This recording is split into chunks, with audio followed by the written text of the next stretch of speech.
It's our desire that through Jesus Christ, you'll know real life. And to help you discover what that truly means, download our free app and you'll have immediate access to the real-life television broadcasts, the daily Real Radio podcasts with Pastor Jack's teachings, Words to the Wise daily devotions, access to social connections with Pastor Jack through Facebook and YouTube, tools and resources to grow in Christ, and much more.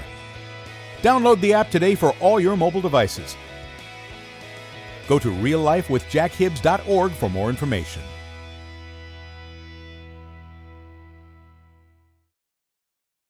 When Heather Mercer and Dana Curry left their middle-class lives to reach out to the poorest of the poor in Afghanistan, they had no idea how their lives would change and how God would truly become their one and only hope. Heather and Dana tell their story of prayer, faith, and the sustaining hope of a loving God. Prisoners of Hope can be yours for your gift of any amount to the Ministry of Real Life. Call toll-free 877-777-2346 or write to us at Real Life with Jack Hibbs, P.O. Box 1273, Chino Hills, California 91709, or online at reallifewithjackhibbs.org. Are the struggles of life causing you to doubt who you are, where your journey in life is headed? The one who doubts is like waves of the sea, blown and tossed by the wind. Jesus Christ provides comfort and peace in the midst of your doubt. You only need to believe.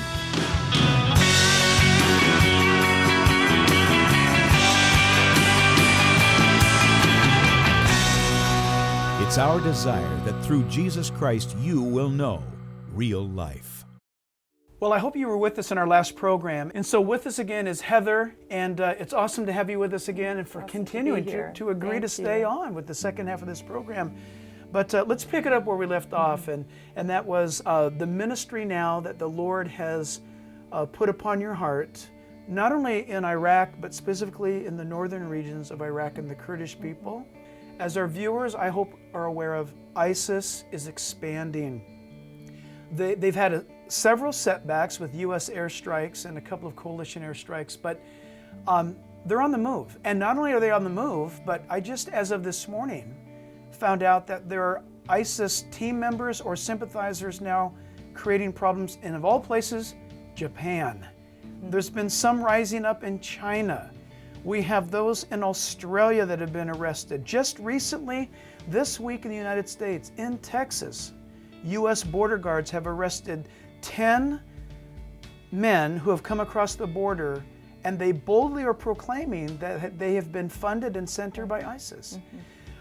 In light of what's happening, why should we know more about what you're involved in? Tell us, take us into Iraq, take us into the north right now. Well, I think something, just starting the conversation, that's so important for Westerners and particularly Western Christians to understand is that we are facing a global Islamic challenge. This is not something that's going to go away anytime soon, and this is a challenge unlike any that we've faced previously, because the context of Islam is not bound by a geographical state. It is literally global. Yeah. And Islam is different from many other ideologies in that it's not just a political ideology, it's not just a religious ideology, it's not just a military ideology. It is a very holistic, comprehensive view of the world. It's a geo-theo-political belief. It's all of the above, isn't it? Right. It's everything, the world. So we can't address it by just addressing one of those dynamics. But ultimately, it is a spiritual problem. That's right. That dates all the way back to Genesis. Yeah. You know, but here's, as we look at the Islamic challenge, here's what I've seen happen, particularly among Western Christians, is we either look at the challenge and say Muslims are all evil, therefore let's just bomb them all and kill them all and destroy them all. Right. Well, that's not the heart of God. Right.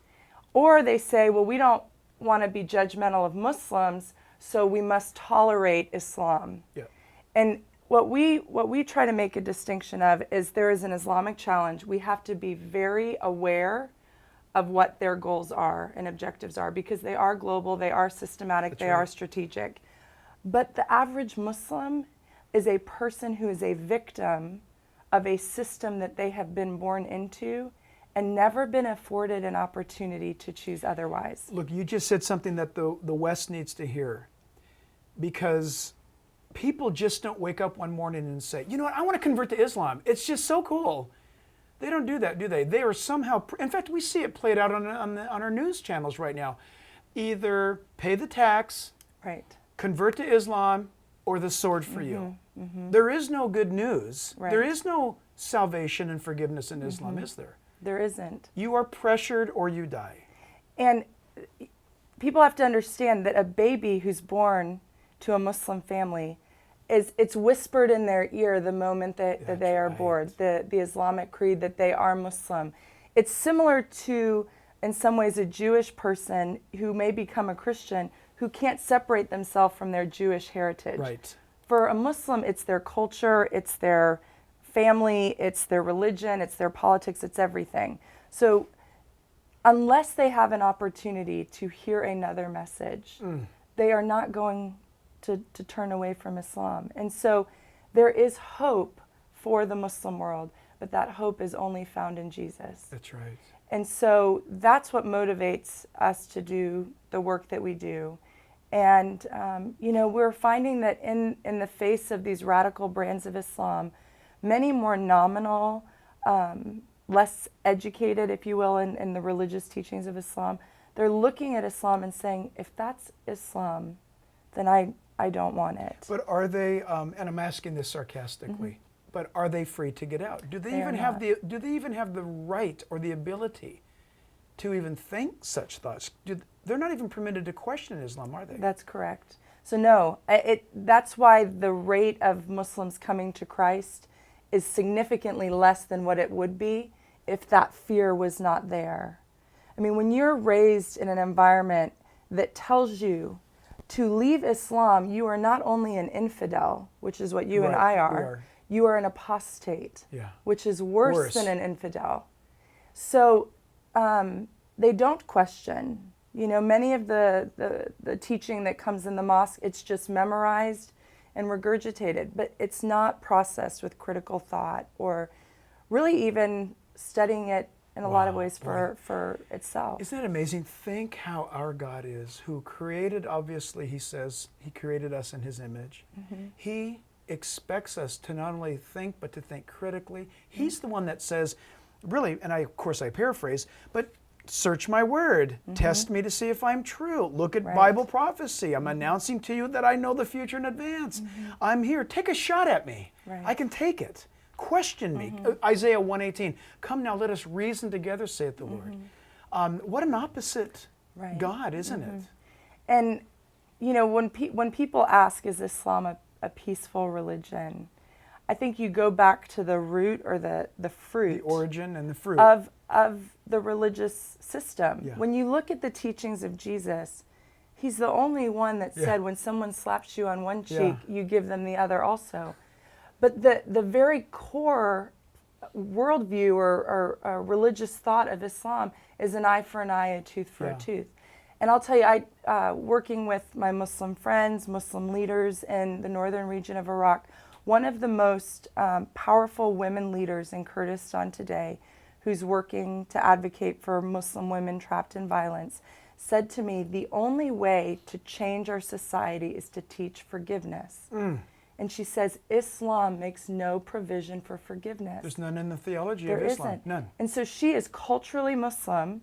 To my knowledge, she is not a follower of Jesus.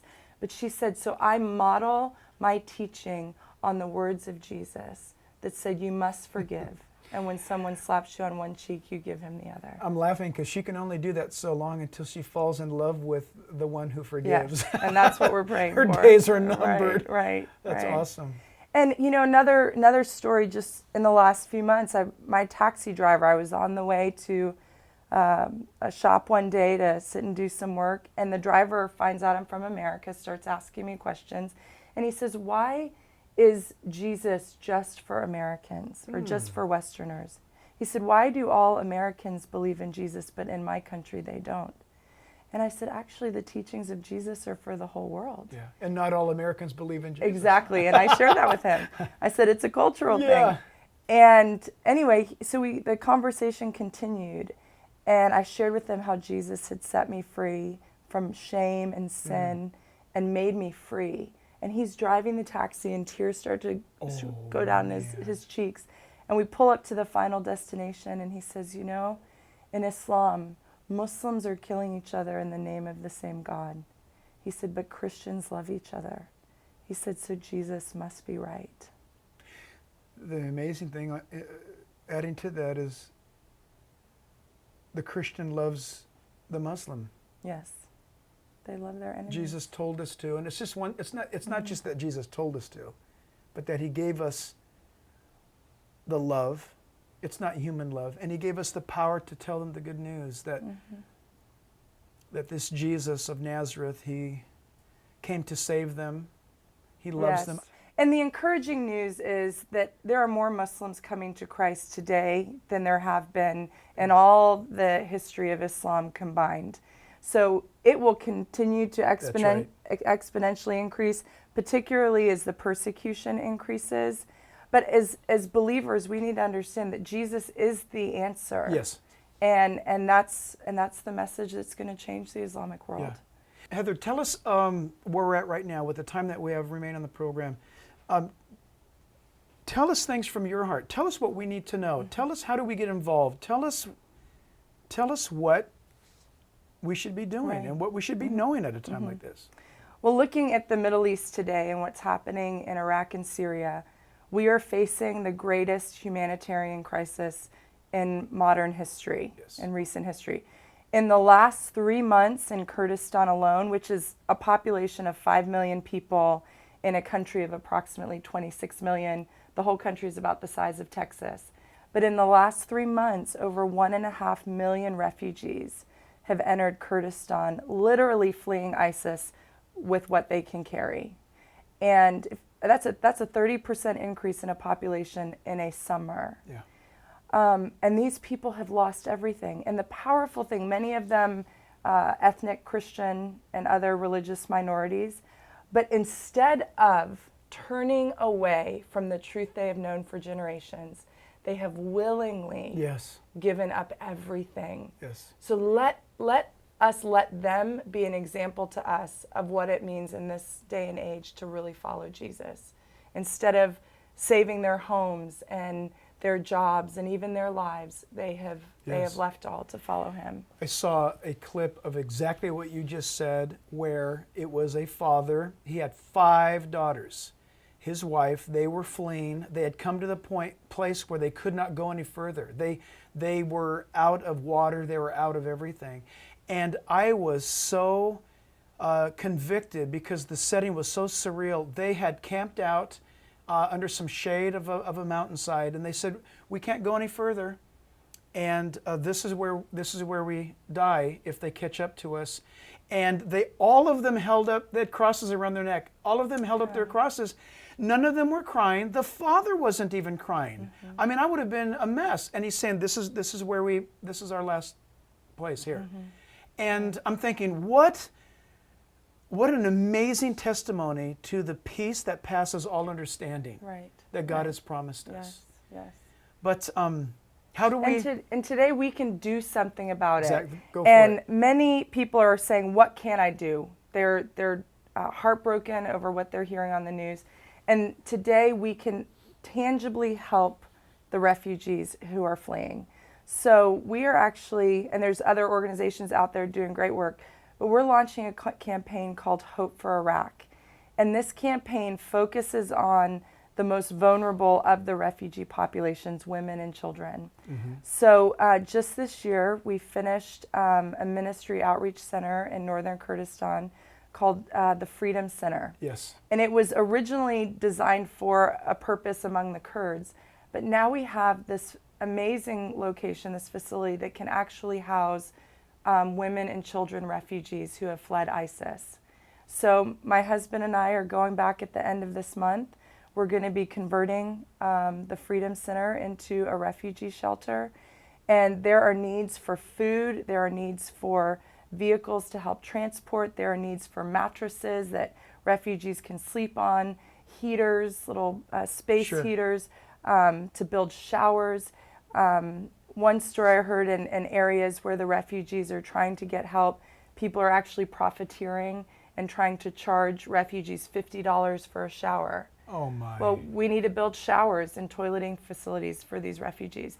They are basically living in abandoned buildings, abandoned schools, abandoned buildings, in parks and medians, anywhere that they can find a place. And so you're on the ground. I'm here in America. You're there. Mm-hmm. I want to help. Yes. You're telling me that you guys, you have a facility, and you have the ability, governmental approval, so to speak. They know who you guys are. You've been there a long time, so the infrastructure's there, but the need is so great that you need help. We need help. This problem is much bigger than any one entity or organization or group of people.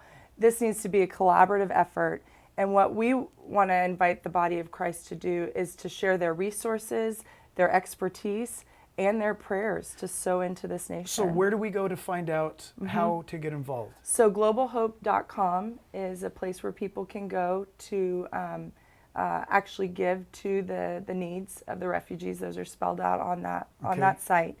And then people can also contact us at our office in Plano, Texas, Global Hope. And our number, 972-941-4546. Okay, and they can contact us there or at info@global-hope.org. So, for example, if somebody's watching right now and they have vehicles, or maybe maybe Henry Ford Jr. is watching and he's saying, "What do I do? I want to get trucks there." Right. You guys have the connections to make such things happen. We have relationships with people who can help us ship materials over. The biggest need, we're looking at $250,000 a month that is needed to support the volume of refugees that have entered our city. We're looking at serving 500 women and children at a time, and that's about $250,000 a month. Yep. Ultimately, the long-term goal is that these people are repatriated or established in longer-term stability. So this is temporarily providing triage, helping these people in the context of their suffering to stabilize and move on to the next place that they're going. And Heather, for those that are not familiar, just to give them more comfort again, how long have you been there, and how committed are you to this? Because I know you mentioned in the first program that we did, but somebody who's just tuning in, you know what did she move there last week because of the need? Which would be noble enough, but that's not the case for you. This is your life. How long have you been there? How committed are you? So people would feel even more comfortable about getting you help. Yeah, we've been there since 2003, so almost 12 years. I mean, we've seen the rapid growth of Kurdistan. We've been through the government transitions, and we are personally connected in close relationship with the senior leaders of Kurdistan. They are people who've supported the work, who've advocated for it. So this is just the next step in the story that God is writing. And I'll tell you that the work that we'd been doing there until this moment took 7.5 years to establish this outreach center. 2 months before we finished, God said, "Go back, I want you to read the story of Solomon building the temple." So I went back. Had forgotten it took Solomon 7.5 years to build the temple. Oh, right. And God said, "Heather, as I established a place for my presence in the days of Solomon, so I have established a place for my presence today in the heart of the Islamic world." We finished it the first week of June. 1 week later, the ISIS crisis broke out. And so we see God's sovereign hand and timing in it all. And so we have some real assets to offer the community and the humanitarian community, but it needs to be a collective effort. And again, just shoot these needs off the top of your head. Food items? Food. What about computer? What's the needs? Baby care products. Diapers. Yes, and the like. bottles, things like that. Women's hygiene products, mattress pallets, heaters for the winter, vehicles to transport food. What's happening is people are getting food, but they don't have a means to distribute it. Yeah. Those are really the big needs. And then things for kids. Part of what we're doing is providing activities for kids that can help them just to stabilize, socialize, and actually use the activities as a way to do some trauma counseling and therapy for the children. So people go to the globalhope.com website. They can give to those needs specifically. And then in the next 3 weeks, we'll be posting the Hope for Iraq campaign online as well. Excellent. And we'll make sure that all of this information is available to our viewers at the end of the program. And as we get ready to wrap this up, I would just really love to stress that the Christian community, for that matter, the community that cares. I mean, look, you may not be a Christian right now, but you are a caring individual. Please get behind this. Heather, I have forgotten how long we've known each other, but this is not just an interview we're doing right now, having met for the first time. It's been many, many years. And so I can tell you that what she's doing is the real deal. Your commitment to supporting what's going on and meeting the needs, I vouch for that. I would encourage you to give. Get your family together, create or invent a way that this part of your income is going to go to Global Hope. Figure out how you can do that. Make it a home project. If you're a homeschooler or if you're in a Christian school, make it a class project. Think of it. But we need right now quickly to adopt Heather and her ministry, what's going on, and at a time like this, because you said it right, this is something that's not going away. We've got to help her do this because she's where we're not. But we read the Bible and there's senders and there's goers. And until God sends you, like He has sent Heather, then we're senders. She'll go, but we've got to send. And so we can help. Years ago, a lot of people didn't catch this, but if you were a Christian, I think you would have gotten it. Right after 9/11, 2001, President Bush was being questioned about what in the world is going on, and Bush had said, we're entering into a war that is unlike any other war. And then that really kind of evaporated. But Heather said it again. We just heard the Joint Chiefs of Staff in the Pentagon say, this is a generational war. That was a powerful statement. This is a generational war because we're talking about a kingdom of darkness that is empowered by satanic powers that will not stop. Christian, our lives, no matter where you're at in the world, will never be the same as long as there are those who are seeking to implement a worldwide caliphate. And so the temptation for you today is to maybe say, well, you know what, I'll pray about it. As Christians, we are supposed to pray about everything, right? But after we're done praying, we are to get involved. And so the greatest thing that you can do is, number one, as a believer, check your spiritual pulse with Jesus and let the heartbeat of heaven be the heartbeat that's driving you. And then secondly, get involved in getting the gospel out to those who need it the most. It's not only your family members or your neighbors, but Jesus said, go ye therefore into all the world and preach this gospel. We know from the book of Isaiah and the book of Romans, how are they going to hear unless they're sent? And Heather and her team, they're in place. So I encourage you to do that. Give her the power. These are the last days. Jesus could come back at any moment. So we have to hurry and get involved. Because don't you want to get caught at His coming, being busy about our Father's business? I hope so. I believe that that's true for the child of God, and I hope it's true for you. It's our hope, always our hope, that through Jesus Christ you will know real life. God bless you until next time.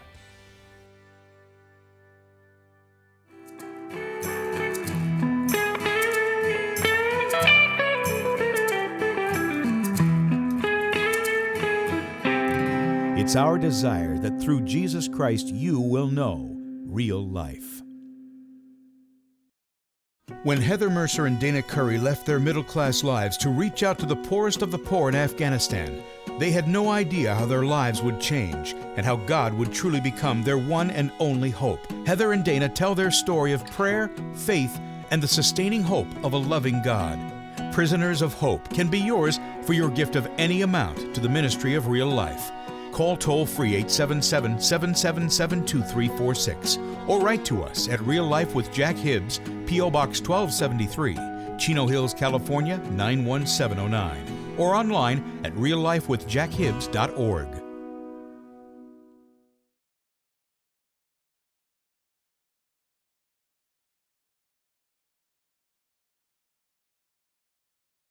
It's our desire that through Jesus Christ you'll know real life.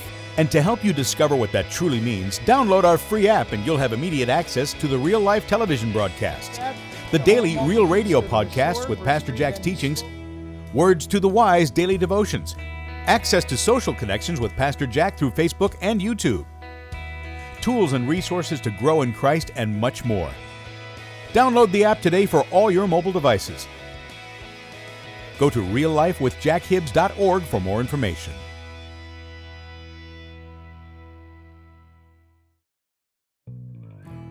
Jack Hibbs truly believes we are living in some of the most exciting days in history, which brings some great opportunities to share with the world a powerful, no-nonsense presentation of the gospel to this generation who is searching for answers and truth. Will you stand with us in sharing this message in real and practical ways? We ask that you commit to support Real Life each month with a gift of your choosing. In return, our gift to you for becoming a Real Life partner, we'd like to send you this Worldview DVD. It's titled, What You Believe Defines You. Call now, 1-877-777-2346. That's 877-777-2346. Or by mail, P.O. Box 1273, Chino Hills, California, 91709. Or simply go to reallifewithjackhibbs.org. Your gift will be faithfully put to work because it's our desire that through Jesus Christ you will know real life.